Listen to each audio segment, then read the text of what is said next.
that you pulled with over here in Africa. And yeah, those old guys that are not really breeding anymore, you'll find them in groups, maybe 10 of them together. And those are the ones you've got to watch out for, especially on your walks. If you come across these guys on your walk, yeah, you've got a lot of problems. The breeding herds are a bit more relaxed. They're pretty safe in numbers, but it's these older guys that are very temperamental and very dangerous. Yeah, we managed to find a few other horns around the lodge as well. We've got some impala horns, much smaller. Still quite dangerous though. Very, very agile, excellent jumpers, impala. I think there's a recorded jump of about 14 meters in length. So these guys are very frisky. Obviously seen lots of them around the camp, lots of those babies still left around. Unfortunately, yeah, with the wildebeest, I was going to put it on the forum, but with the count with them now is we've got 4 youngsters left. So having quite a tough time, yeah. But I suppose that's what it's like here in the real bush, in real Africa. We started off with about 11, I believe, 11 calves, and we're down to 4 now.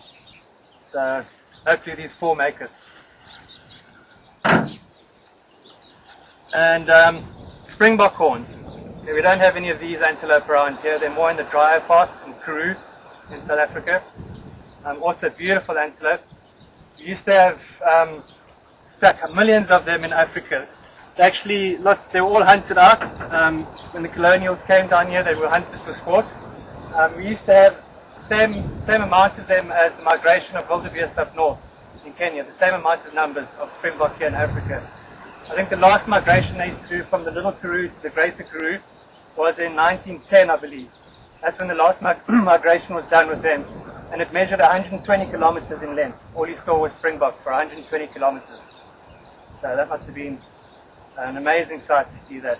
And what's unique with springbok, they've got this pronk. They do a pronk, which is about a 3-meter height jump, with their backs arched, their legs straight out, and beautiful to watch. Absolutely stunning. I mean, we see 10 of them doing it now, 15 of them, and it's amazing. Imagine seeing 120 kilometers length of springbok jumping, pronking. It's been beautiful.